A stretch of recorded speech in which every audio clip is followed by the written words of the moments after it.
আপনারা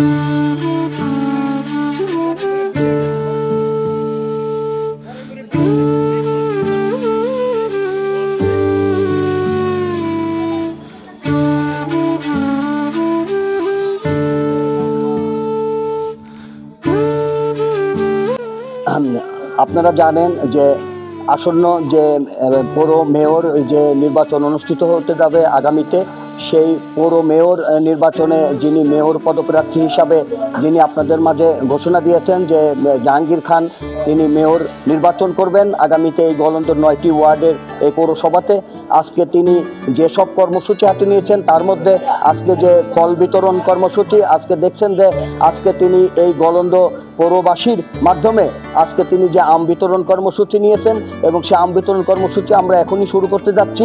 আর আপনাদের একটা কথা না বললেই নয় যে এই মেয়র পদপ্রার্থী জনাব জাহাঙ্গীর খান, যিনি একজন মানবিক মানুষ এবং তিনি চান যে গলন্দ পৌরসভার রাস্তাঘাট, ব্রিজ, কালভার্ট যা কিছু আছে তাদের সে যদি মেয়র হতে পারে আপনাদের ভোট দ্বারা, তাহলে সে এইগুলো উন্নয়নমূলক কাজে নিজেকে লিপ্ত করবেন। আর একটা কথা বলি, আপনারা দেখেন যে তার কষ্টের পয়সা, তার কাজ করার কষ্টের পয়সা দিয়েই আজকে তিনি এই গলন্দ পৌরসভার মধ্যে যখন যে সমস্যার মানুষ তার কাছে নিয়ে যাচ্ছে সেই সমস্যাগুলো সমাধান করার চেষ্টা করছে।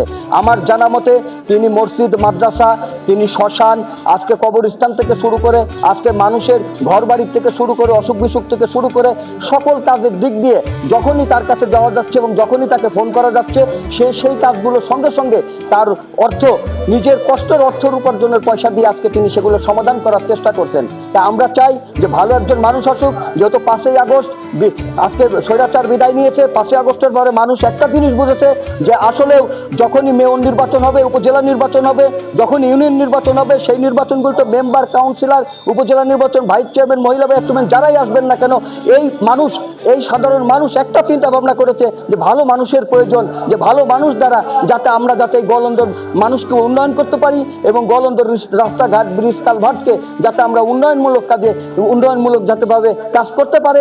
এবং সেই আশা আজকে মেয়র জাহাঙ্গীর খান, যিনি মেয়র পদপ্রার্থী, আজকে তিনি আপনাদের কাছে সে আশা রেখেছেন। এবং আমি মনে করি মেয়র জাহাঙ্গীর খানকে যদি এই পৌরসভার মানুষ ভোট দেয় তাহলে অবশ্যই এই পৌরসভা উন্নয়নের দিকে ধাবিত হবে, এই আশাবাদ ব্যক্ত করি। আর আজকের যে ফল উৎসব কর্মসূচি, এই কর্মসূচিতে যারা এখানে এসেছেন, আজকে আপনাদের মাঝে আমরা এই আমগুলো বিতরণ করব। এবং শুধু এই আম বিতরণ না, আমরা আগামীতে আরও অনেক কর্মসূচি হাতে নিয়েছি, সেগুলো আপনারা এক এক করে জানতে পারবেন। এবং যখন মেয়র নির্বাচন হবে তার আগেই আমরা এই আমাদের যে পরিকল্পনাগুলো এই 9টা ওয়ার্ডের মানুষের জন্য নেওয়া হয়েছে, সেগুলো আমরা ইনশাল্লাহ মেয়র নির্বাচন হওয়ার আগেই আমরা এগুলো সমাপ্ত করব, এই আশাবাদ ব্যক্ত করি। এবং জাহাঙ্গীর খানের জন্য আপনারা দোয়া করবেন। সবাইকে ধন্যবাদ।